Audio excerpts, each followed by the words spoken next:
Sur les routes d'Europe et d'Afrique, des convois particuliers sillonnent les continents sans que personne n'y prête égard. Des convois qui sont pourtant indispensables à la reproduction d'espèces sauvages et à leur sauvegarde. Ewart est un chauffeur hollandais qui transporte des crocodiles entre les différents zoos européens. Travaille pour la société de transport la plus spécialisée d'Europe. Dries, lui, est un chauffeur sud-africain spécialisé dans le transport de rhinocéros. Transport indispensable pour lutter contre le braconnage qui extermine les populations de rhinocéros dans le pays. Ewart et Dries habitent à plus de 10 000 km l'un de l'autre. Ils ont pourtant le même impératif, s'arrêter le moins possible pour leur transport d'animaux sauvages.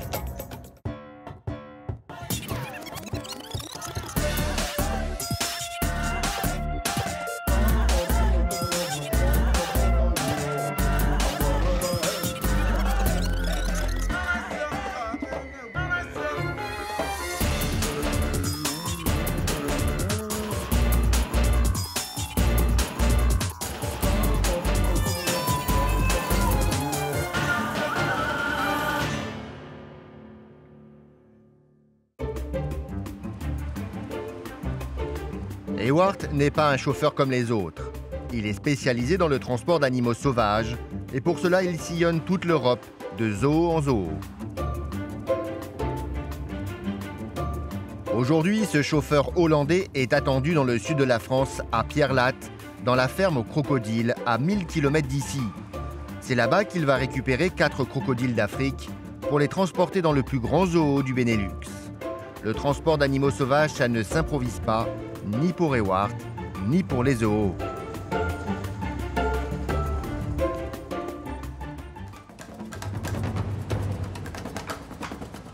Jacques est le vétérinaire du plus grand zoo du Benelux. Il est arrivé la veille pour s'assurer du bon déroulement des opérations avec son collègue français. Et quand on se prépare à conditionner une bête de plus de 400 kg, on s'équipe. Quand on descend dans l'enclos des crocodiles, il faut toujours se munir d'une pelle. Elle sera ton bouclier en cas d'attaque.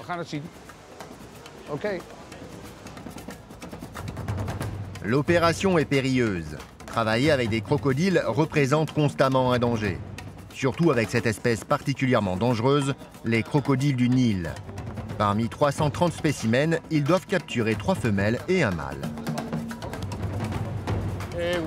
C'est une opération qui est un peu délicate. On va tout faire, ceci dit, pour essayer de limiter le stress.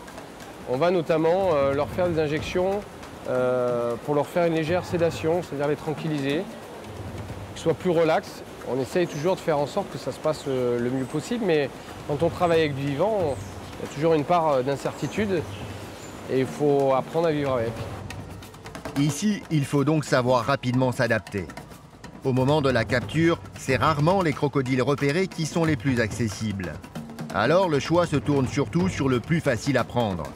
Pour la prise au lasso et l'injection du sédatif, pour ne pas stresser l'animal, tout doit se faire au dernier moment. Le timing doit être parfaitement réglé et les équipes très bien coordonnées. Ewart connaît bien l'urgence du métier et la bête noire du transporteur, c'est le temps. Chaque minute est précieuse, comptez. La capture et le transport provoquent du stress sur l'animal. Il faut donc que ce soit le plus bref possible. Ewart le sait bien et fait de son mieux. Mais il lui reste encore 14 heures avant d'arriver à la ferme aux crocodiles.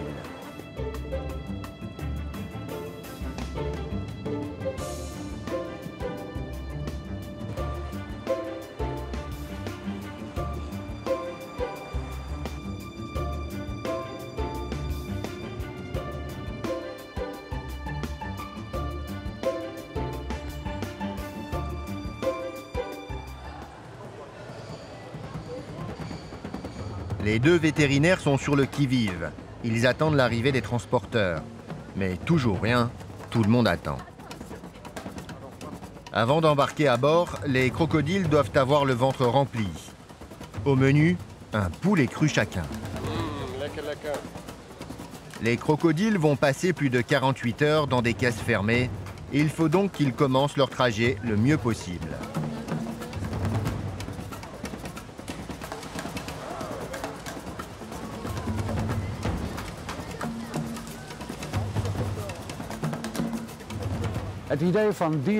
Quand on transporte des animaux, il faut aller le plus vite possible, tout en restant vigilant et à leur écoute. Le fait d'avoir 2 chauffeurs permet de ne pas s'arrêter, car chaque minute est comptée. Ce sont des êtres vivants et ils ne vont pas être à l'aise dans leur caisse. Mais bon, ils seront légèrement endormis. Et ça ira plus vite grâce aux 2 chauffeurs.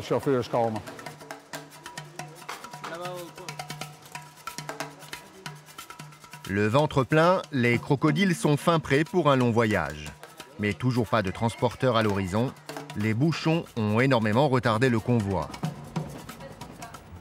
23 heures, les feux du camion font enfin leur apparition.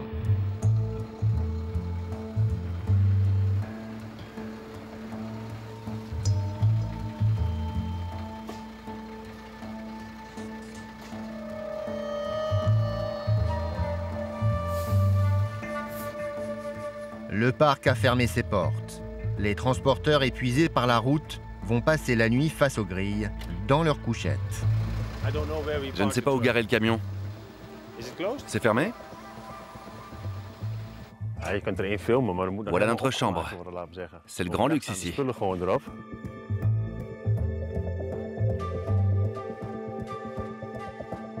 Un luxe qu'ils connaissent bien. Ils sont régulièrement confrontés à ce cas de figure. Il ne leur reste plus que quelques heures de sommeil avant de passer à l'action.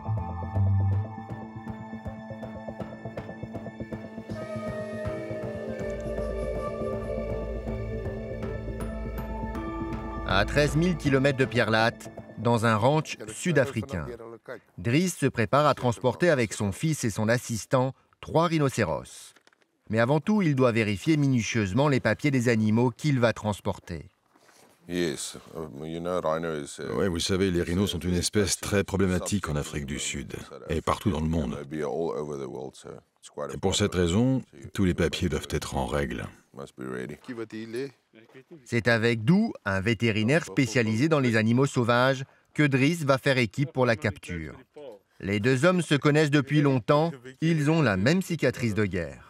Oui, on a la même. On a la même. Le petit doigt. On a travaillé ensemble quelque part au nord du Cap sur une capture de rhino. Et j'ai été victime d'un accident où j'ai perdu un de mes doigts. Le rhino mâle est venu par surprise dans la cage après le relâcher et il a poussé la porte coulissante sur mon doigt. Et ça a coupé mon doigt. Une histoire qui amuse aujourd'hui les 2 hommes, tous les 2 victimes de la même manière des rhinos. Rendez-vous maintenant à une demi-heure de piste du lodge. C'est là-bas que se trouvent les animaux à capturer. Driss y a déjà déposé son camion la veille pour se tenir prêt. Au même moment, l'hélicoptère du propriétaire survole la zone. Elle est tellement étendue qu'on ne peut localiser les rhinos que du ciel. Une fois les rhinos repérés, c'est à Driss de jouer et d'intervenir rapidement. Il faut donc qu'ils se tiennent prêts. On utilise des caisses spéciales. Il y en a une pour chaque rhino pour faciliter le relâcher. Ils sont en métal. Parce que vous savez, ils sont particulièrement puissants. Même s'ils sont drogués, ils ont énormément de force. Le transport de rhinocéros est un travail spécifique qui nécessite un minimum d'expérience. Ces animaux représentent beaucoup d'argent. Donc on en choisit d'abord un, et une fois que le boulot est fait, on passe au deuxième. Ça nous permet d'y prêter plus d'attention.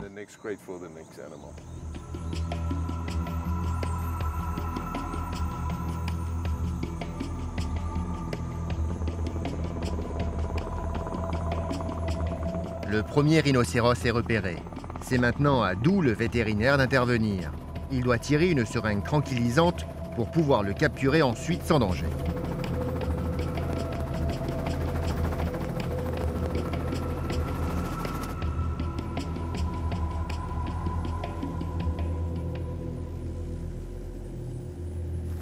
Le sédatif fait très rapidement effet sur le rhinocéros. C'est donc maintenant à Driss d'arriver pour le capturer et le mettre en cage.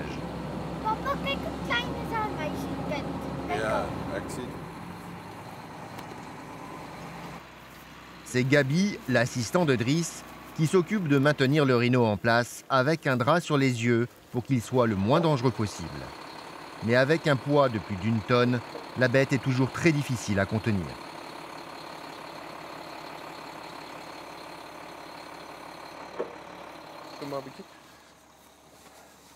La cage prête, Driss peut maintenant aider Gabi à mettre le rhino dans sa cage de transport.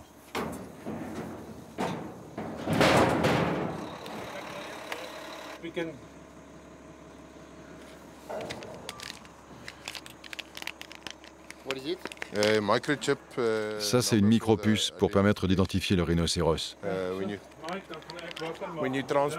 Quand vous transportez un animal, c'est obligatoire, pour savoir, en cas de problème, quel est l'animal concerné.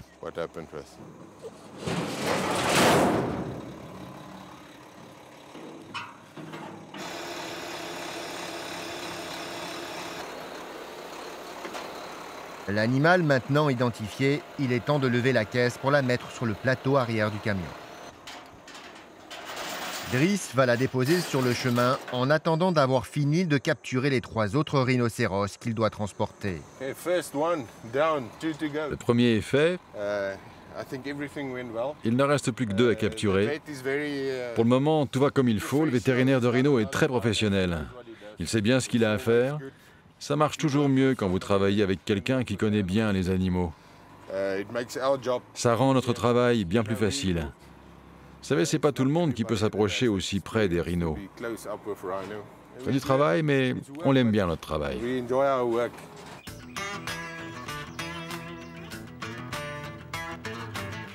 6 heures du matin, Ewart et son cochauffeur se réveillent. Bonjour.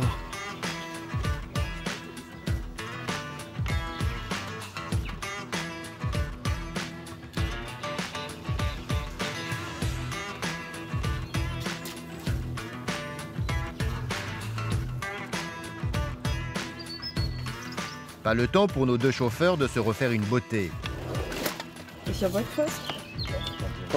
Café, oui. En revanche, pas question de lésiner sur le café. Super important. J'aime vraiment beaucoup le café. C'est normal. Chaque matin, je prends ma tasse de café.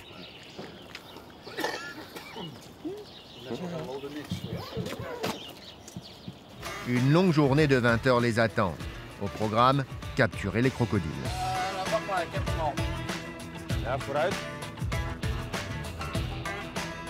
C'est Samuel, le vétérinaire français, qui les accueille. Bonjour. Bonjour. Et après, on se retrouve de l'autre côté. Avant toute chose, il faut décharger les caisses des reptiles. La tâche va se compliquer un peu. On ne va pas réussir à sortir les cages du camion à bout de bras. Surtout celle du haut. Il faut qu'on trouve un tracteur pour nous aider à les soulever. Rapidement, un voisin vient à la rescousse avec son chariot élévateur. L'équipe est au complet pour aider nos 2 chauffeurs à décharger les 4 caisses d'environ 80 kg chacune.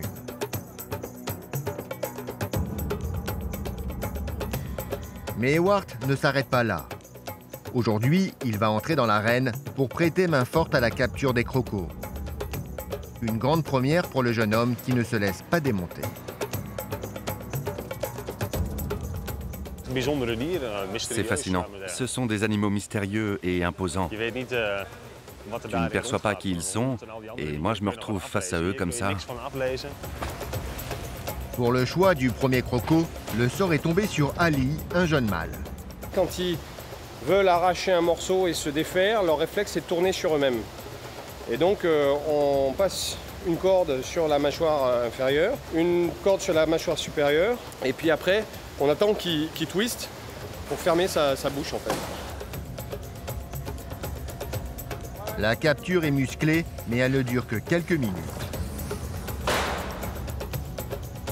L'objectif est de canaliser l'animal le mieux possible.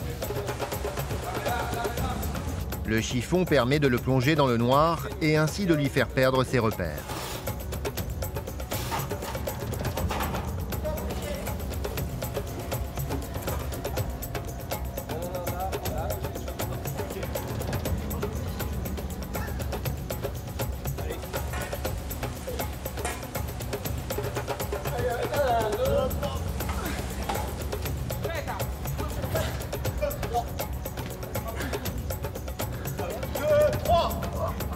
Un produit anesthésiant lui sera ensuite injecté pour qu'il puisse passer un voyage tranquille avant de pouvoir sortir de sa cage le lendemain.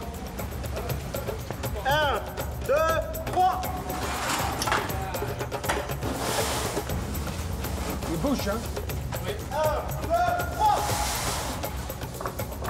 1, 2, 3. En revanche, pour Ewart, le baptême dans la fosse aux crocos ne paraît pas si tranquille. Il lui a même laissé quelques traces. Et ce n'est que le premier croco. Il en reste 3.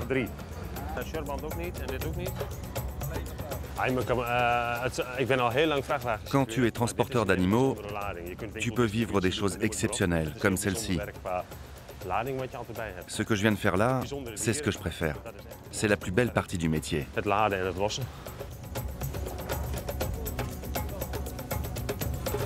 Deuxième round pour les crocos, Ewart est toujours présent.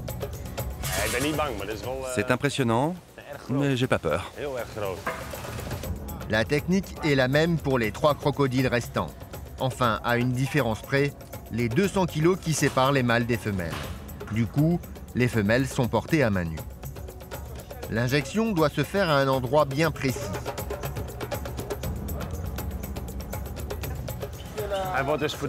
Là, il va bientôt être endormi. Ouais, là c'est plat et après c'est comment? Le repère c'est ça, donc toc, à moitié. D'accord. Cette jeune femelle nous a donné du fil à retordre.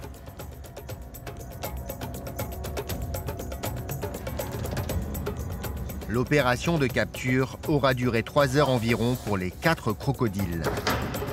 Les 4 animaux sont dans leur sabot de transport, dans ces grandes caisses sur lesquelles on est assis. Ça a été une opération un peu sportive. Et puis maintenant, avec l'aide d'un engin, on va les charger dans le camion. Et puis ils vont partir pour un voyage de 10-12 heures minimum, puisqu'ils ont 1000 km à parcourir.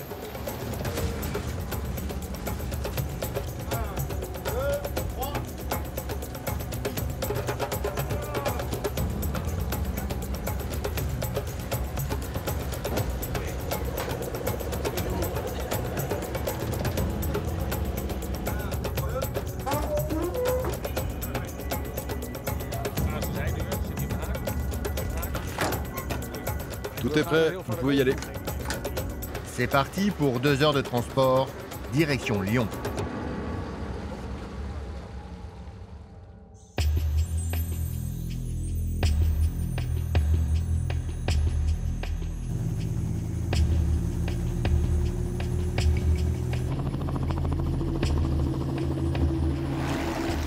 L'hélicoptère et le vétérinaire partent pour leur 3e rotation.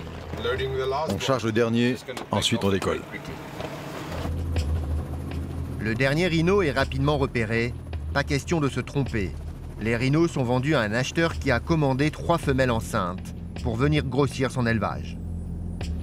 Alors d'où, le vétérinaire prend toutes les précautions pour doser parfaitement les tranquillisants.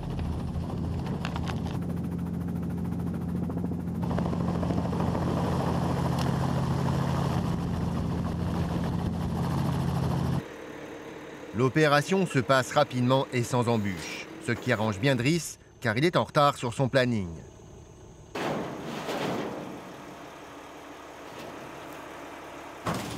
Mais à vouloir être trop rapide, ils vont rater la mise en cage.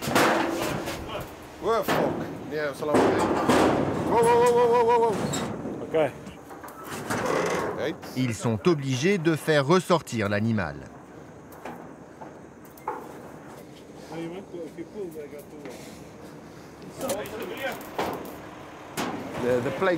Le plateau qu'on a mis à l'avant est tombé avant que le rhino rentre.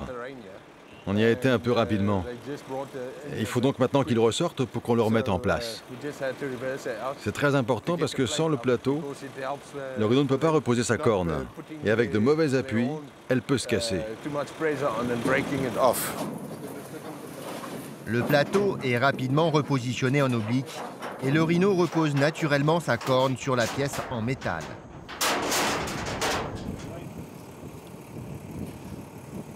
L'animal va maintenant être marqué d'une façon un peu particulière, mais tous les moyens sont bons pour les identifier. On leur met des micropuces pour les identifier. Mais quand ils sont en pleine brousse, on ne peut pas les scanner de loin. Donc c'est pour cette raison que nous leur coupons un petit bout d'oreille. Les 3 animaux sont maintenant tous en cage. Il ne reste plus qu'à assembler la remorque et à vérifier une dernière fois la bonne conformité du convoi. Pour cela, un officiel du ministère de l'Agriculture joue le rôle d'huissier. Il va même jusqu'à sceller les cages une à une. Les scellés ne pourront être enlevés que par le vétérinaire agréé. Dernier papier indispensable avant le départ, ceux du ministère sud-africain de l'Agriculture. Merci beaucoup.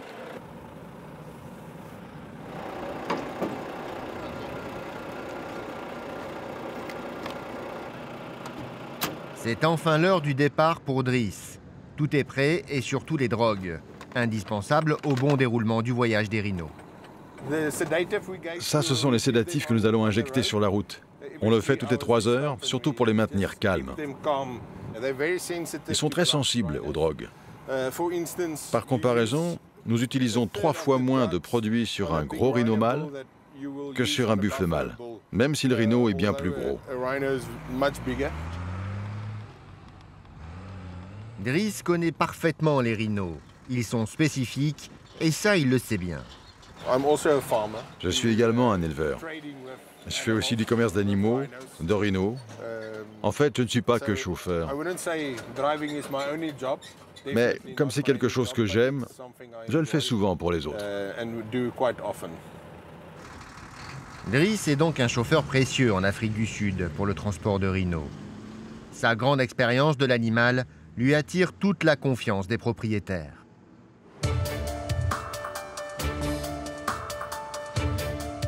Le compte à rebours est lancé pour nos 2 transporteurs.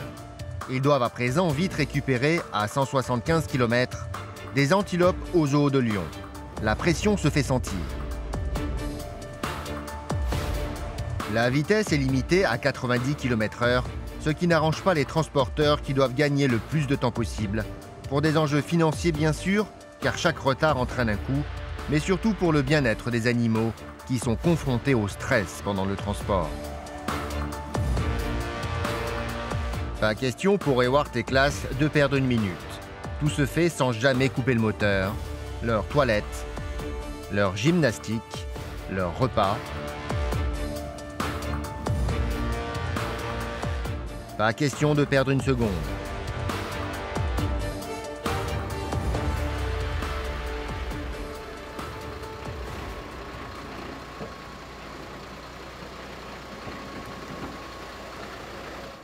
La route vers le zoo de Lyon n'a heureusement duré qu'1 h 30.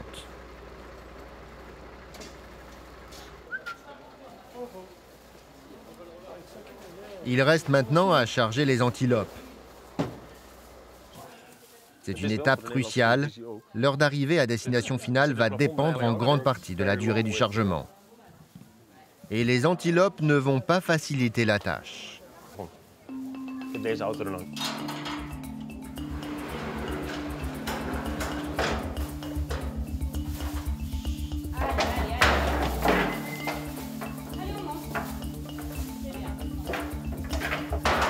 Elles sont particulièrement stressées. Sans doute ressentent-elles la présence des crocodiles, à qui elles servent dans la nature d'excellents déjeuners. Leur embarquement se fait dans l'affolement.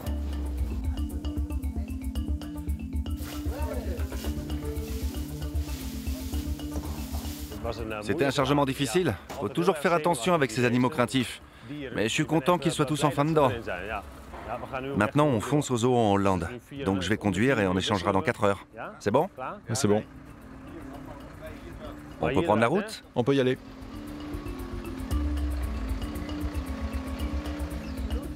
Opération réussie pour nos 2 transporteurs. Les animaux sont à présent entre leurs mains. Encore 850 km avant d'arriver au Safari Park de Bergsöbergen. Une route familière pour Ewart, qu'il emprunte depuis 2 ans pour sa société spécialisée dans le transport d'animaux sauvages. Je travaille à mi-temps pour Equipa. Ils font appel à moi en fonction de leurs besoins et principalement pour des longs trajets avec 2 chauffeurs. Et je travaille surtout pendant la saison estivale. Transporteur, il l'a toujours été. Tout d'abord de voitures, puis d'essence, de bois, de bus. Mais le transport d'animaux lui demande une attention toute particulière.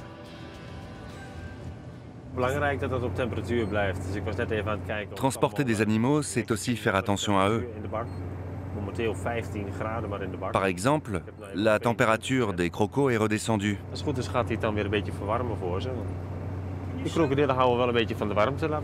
Donc je vais augmenter la température pour les réchauffer.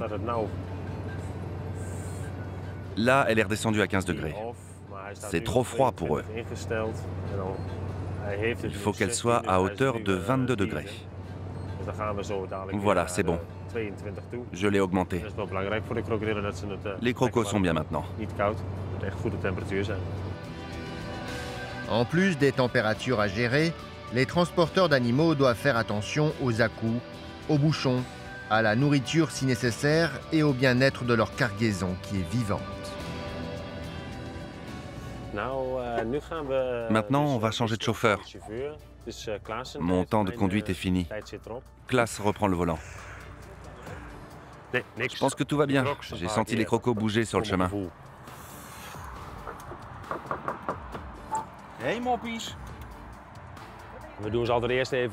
On check pour voir si les antilopes sont en forme. On les a sentis bouger. Donc tout le monde est vivant. On peut continuer notre chemin. On n'a pas beaucoup de temps, donc on prend juste un café et on repart.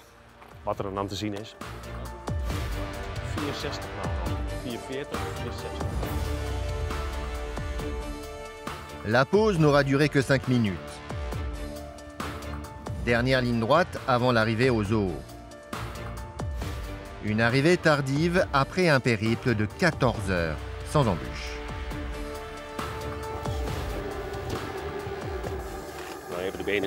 Mauvaise nouvelle pour nous.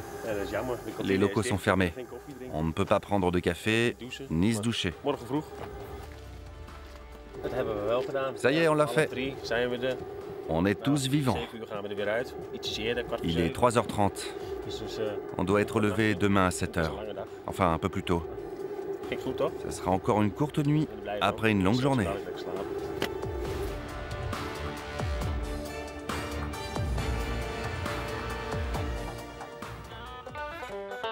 C'est enfin le départ pour le convoi de rhinocéros. Il était temps car Driss a un long chemin à parcourir. Il doit livrer les rhinocéros à 2800 km de là, en Namibie, dans la région de Otjiwarongo. 2800 km sans s'arrêter ou presque, pour que les animaux restent le moins possible en cage. Cela va lui prendre une trentaine d'heures. 30 heures à haut risque car le braconnage explose en Afrique du Sud à cause de la très convoitée corne de rhino, supposée être aphrodisiaque par les Asiatiques. On a toujours des armes dans le camion. C'est des armes semi-automatiques. Rien que l'année dernière, 600 rhinos ont été tués par des braconniers en Afrique du Sud. Un tel carnage que l'espèce est aujourd'hui en danger. On est les premiers concernés. On doit assurer la survie de l'espèce. Faut pas être naïf. On sait que c'est une guerre. C'est une guerre qui doit être menée, comme beaucoup d'autres. C'est pas un jeu, c'est pas une plaisanterie.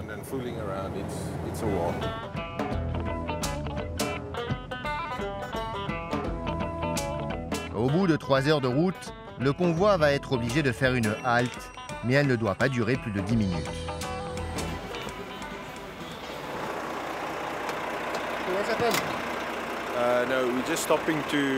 On s'arrête juste pour donner aux rhinos leur calmant.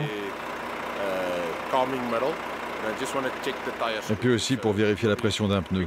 Ensuite, on redécolle aussi sec. Pour les rhinos, c'est Gabi qui va s'en occuper. À peine réveillé de sa sieste, il va injecter lui-même la dose prescrite par le vétérinaire.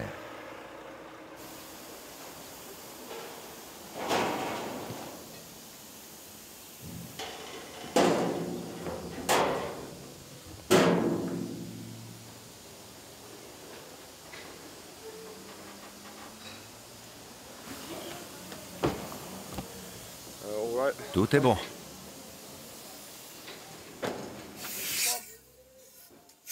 Reste plus qu'à remettre un peu d'air dans un pneu qui en a besoin. Mais visiblement, il y a un problème. L'embout est vieillissant et il faut le raccourcir. Un temps précieux qui est perdu, ce qui n'arrange pas Driss, à qui il reste encore 27 heures de route. Mais un temps qui n'est pas perdu pour tout le monde, puisque le reste des employés de la station-service en profitent pour observer les animaux de près. Une observation qui a bien évidemment été exceptionnellement autorisée par Driss. Il vaut mieux que personne ne voie les animaux. Mais des gens comme eux, ça va. Ils n'ont jamais vu de rhino en vrai, alors... Tu plaisantes?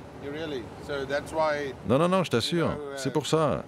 Il ne peut pas arriver grand-chose si tu les laisses jeter un œil.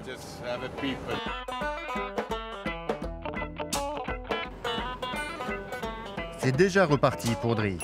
Et c'est en camion que toute l'équipe va manger, boire et chahuter.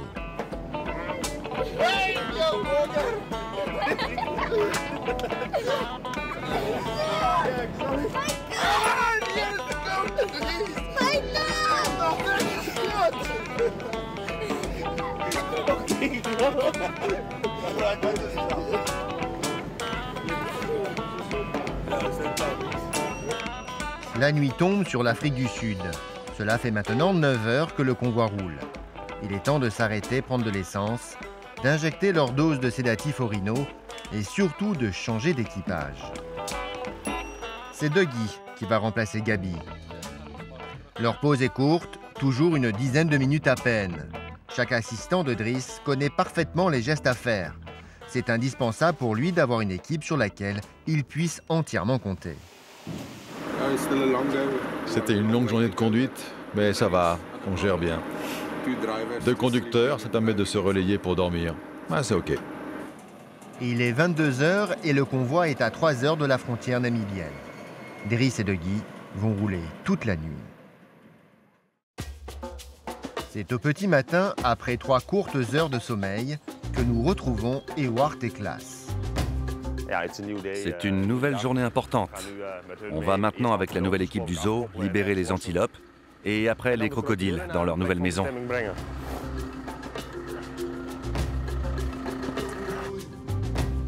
Et leur nouvelle maison, c'est simplement la plus grande réserve du Benelux. Plus de 1250 animaux africains y séjournent sur plus de 120 hectares.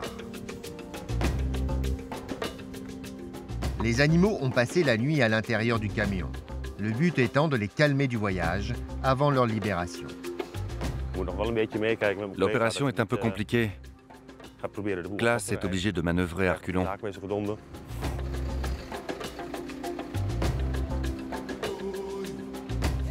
Honneur aux antilopes. Elles sont les premières à être libérées. Afin de les tranquilliser et de faciliter leur débarquement, un couloir de fortune est installé entre le camion et leur future box. Du coup, tout se fait à huis clos. Mais déstabilisées par tous ces changements, elles restent figées dans la remorque. Heureusement, Klaas, aux méthodes plus radicales, met un terme à la paralysie des antilopes en les poussant avec un simple bâton.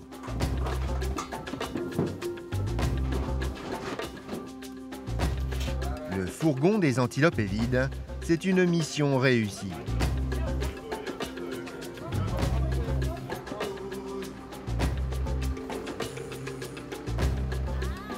Au tour des crocodiles d'être libérés. La manipulation est bien plus délicate que celle des antilopes. Mais pas d'inquiétude pour nos transporteurs. L'équipe hollandaise du zoo est au complet pour prendre en charge l'opération. Je n'ai pas apporté les caisses cette fois-ci. On a très peu dormi et on a encore beaucoup à faire. Mais ils sont suffisamment nombreux pour porter. Même technique qu'au zoo en France. Un chariot élévateur pour accéder aux caisses les plus élevées.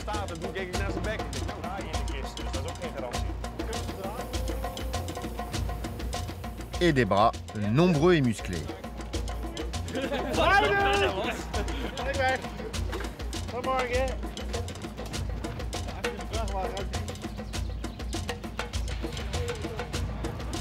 Les 4 crocodiles arrivent enfin à bon port.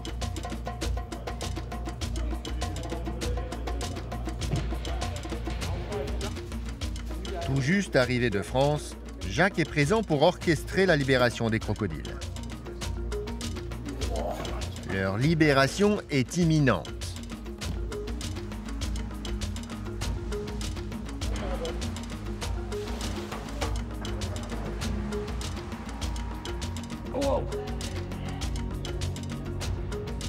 C'est dans ce petit paradis que les crocodiles vont passer le reste de leur vie. Plage privée et 24 degrés à l'année.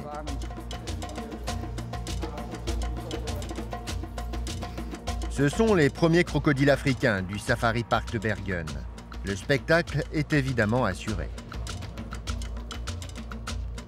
Pour Jacques, le vétérinaire, la mission est réussie. Le voyage entre la France et la Hollande a été long. Il y a eu beaucoup de stress pour les crocodiles, mais aussi pour les chauffeurs. Mais le résultat est positif et j'en suis ravi. Tu vois aussi que les transporteurs restent dans les parages jusqu'à la libération. Ils veulent aussi voir le résultat de leur travail.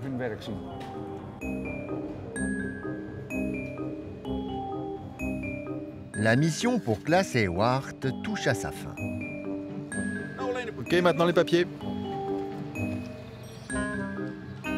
Une dernière petite chose avant le départ.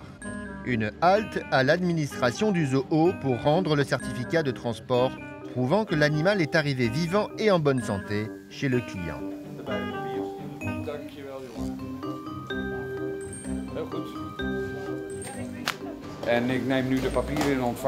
Le transport est réellement fini quand on récupère ce document.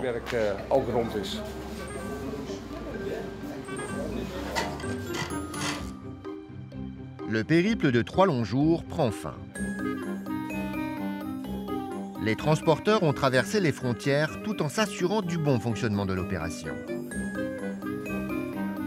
Ils peuvent enfin rentrer chez eux.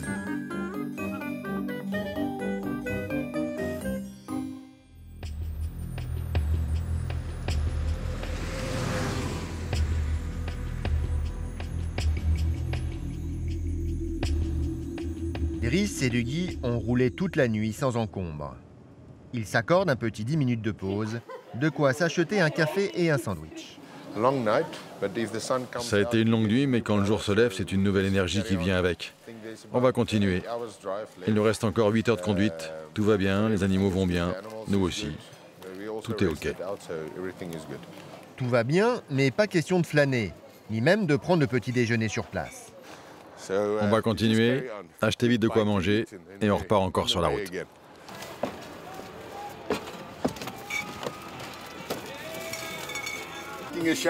Une petite douche rapide, histoire d'être un petit peu plus frais.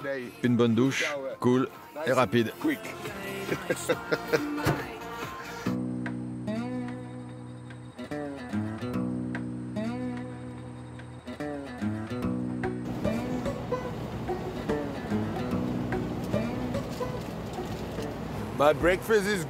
Mon petit déjeuner est bon. C'est pas tout à fait comme un petit déjeuner à table, mais on ne peut pas vraiment s'arrêter longtemps. Il faut qu'on arrive à notre destination et qu'on finisse notre travail. Driss est plus détendu sur les routes de Namibie. Ici, le braconnage est pratiquement inexistant. Du coup, les relocalisations entre l'Afrique du Sud et la Namibie sont en plein essor pour protéger l'espèce.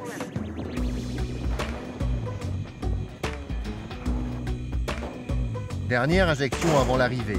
Il ne reste plus que 3 heures de route.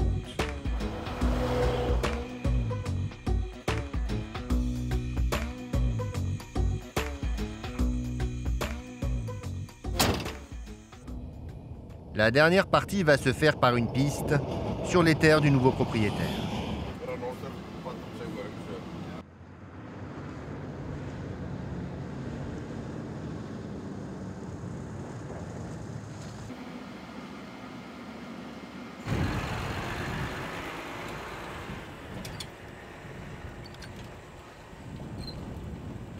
Et c'est heureux que Driss commence son déchargement. C'est presque fini. Encore une dernière étape et puis c'est bon. Jaco, le nouveau propriétaire, attend ses rhinos depuis plusieurs mois. Cet achat est d'une grande importance pour lui, alors il est aux petits soins. Avant de les acheter, j'ai fait faire un test de grossesse. Je voulais des rhinos pleines, oui. Les 3 rhinocéros sont donc toutes les 3 enceintes. Une valeur ajoutée très importante pour le fermier qui élève des rhinos pour les revendre aux parcs animaliers. C'est mieux de les faire venir d'Afrique du Sud, parce que ça me permet d'avoir plus de diversité génétique que s'ils venaient de Namibie. Il est temps maintenant de relâcher ces futures mamans qui ont près de 30 heures de transport dans les pattes et qui commencent à devenir nerveuses dans leur cage d'acier.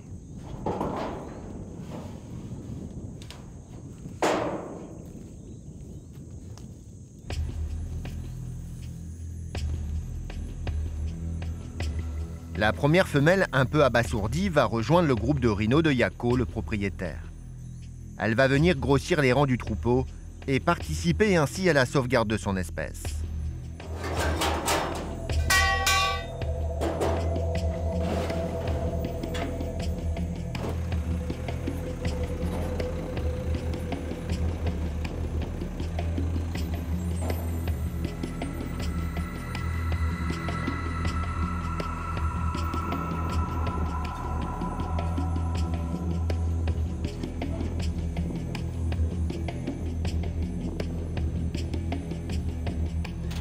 Le travail fini, Driss et Dougie vont enfin pouvoir rentrer chez eux.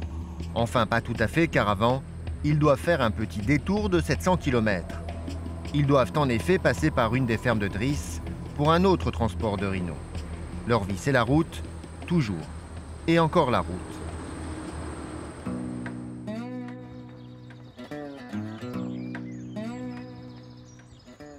C'est à Deventer, une petite commune de l'Est des Pays-Bas, à 1 heure de son lieu de travail, qu'Ewart vit.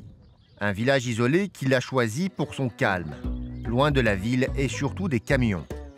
Célibataire assumé, Ewart vit seul. Enfin, pas tout à fait.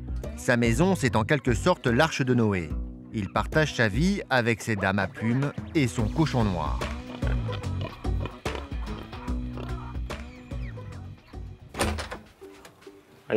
Bienvenue chez moi. Ce n'est qu'à la tombée de la nuit, vers 22 h, qu'Ewart rentre enfin chez lui. À peine arrivé, il va dire bonsoir à tout le monde. Après une journée de travail, je vais toujours voir mes animaux. J'adore mes bêtes. La première chose que je fais, c'est de voir si elles vont bien. Là, il y a les poules qui couvent.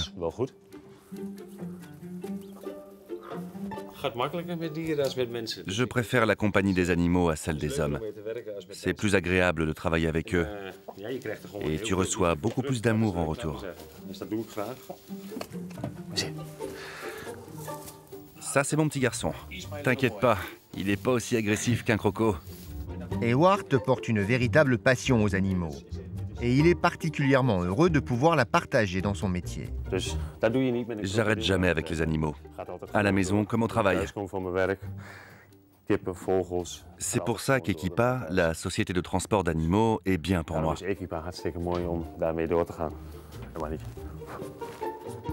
Bien pour lui, pas totalement. La route, ses animaux, ses camions l'ont aussi éloigné d'une possible vie amoureuse. Je vis seul, j'ai des horaires compliqués. Ce n'est pas si simple de vivre avec moi. Même si c'est difficile à croire, oui, je suis célibataire.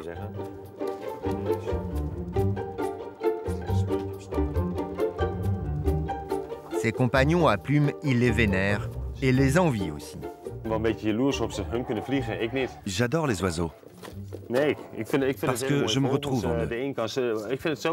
Ils sont libres.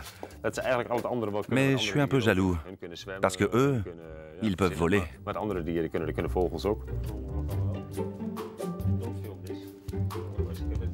Quand Ewart s'échappe de sa cage aux poules, c'est pour se plonger dans ses bouquins. Voici tous mes livres. Il y en a aussi ici, partout, plein. Les livres, il en fait collection depuis son adolescence. Un passe-temps qui parfois peut surprendre. Un chauffeur avec des livres, ça étonne. La plupart des gens ont une image préconçue des chauffeurs. Le camionneur au gros ventre, grossier. Mais nous pouvons aussi être des gens raffinés. Les moments de détente pour Ewart ne durent jamais très longtemps. Demain, je pars à 6 h du matin. Je retourne chercher des crocodiles à la ferme, dans le sud de la France, que je dois livrer au Maroc. Il me reste que quelques heures de sommeil. Alors je monte me coucher. Bonne nuit. À peine arrivé, et déjà reparti. Une courte nuit de sommeil attend encore Ewart avant de reprendre le volant de son camion. Mais demain, Ewart retrouvera cette sensation de liberté, comme à chaque voyage.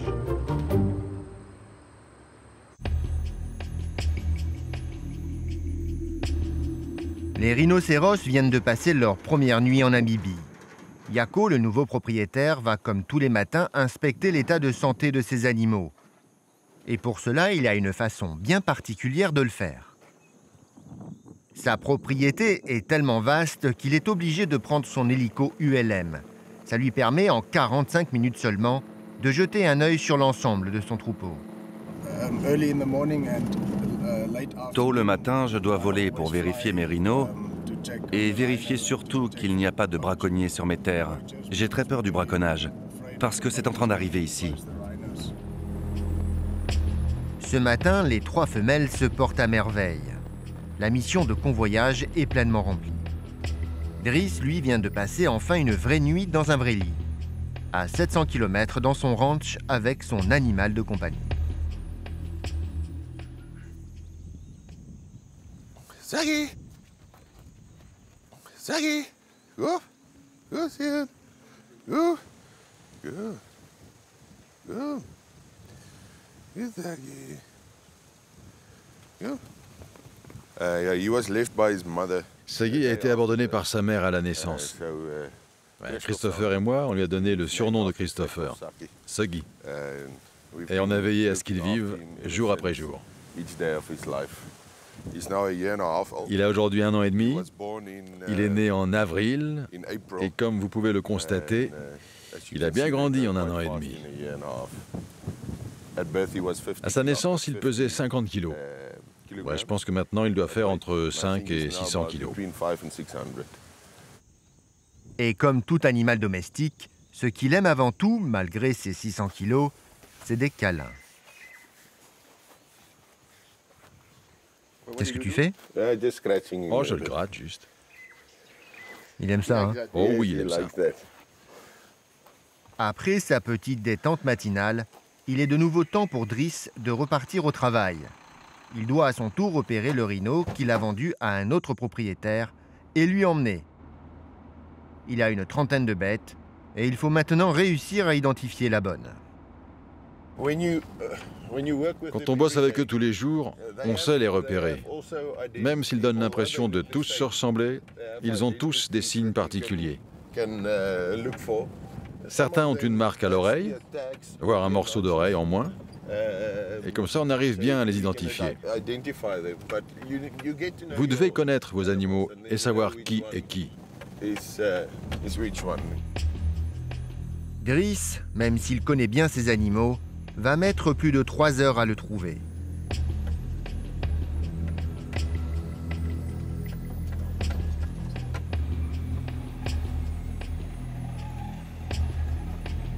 C'est celui-là?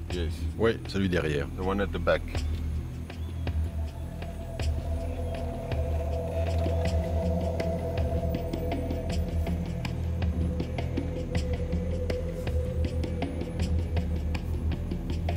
Le rhino vient de recevoir sa fléchette de sédatif. Driss peut commencer son conditionnement, mais ce n'est jamais une opération sans danger. Les gestes sont quotidiens pour Driss, mais il sait qu'il peut toujours y avoir un imprévu. Et là, aujourd'hui, le sédatif du rhino n'est visiblement pas assez fort. L'équipe va vite en faire les frais. Le rhino vient de repousser Dougie, mais il ne va pas en rester là.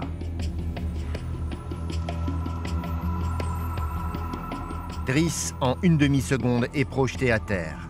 Heureusement, le rhino est aveuglé par le tissu et il ne sait pas où continuer sa charge. Driss et De Guy vont vite trouver la solution pour conduire l'animal dans la cage. Ils attachent une sangle sur une seule patte du rhino et en tirant dessus, ils arrivent à le diriger comme ils veulent. La mission est accomplie. Le travail de Driss peut parfois être dangereux. Il le sait, mais ne le quitterait pour rien au monde. Notre travail n'est pas vraiment un travail. C'est une façon de vivre. Parce qu'on aime ça. On est des privilégiés. Et on remercie le Seigneur tous les jours pour nous permettre de travailler ainsi avec la nature qu'il a créée. Driss remercie Dieu pour faire un travail en lien avec les animaux. Des animaux qui demandent beaucoup d'attention pour ces transporteurs pas comme les autres. Driss et Ewart sont deux chauffeurs qui font le même travail à 10 000 km l'un de l'autre. Ils ne comptent ni l'un ni l'autre leurs heures de conduite, car ils sont tous les deux passionnés par la même chose, le convoi d'animaux sauvages.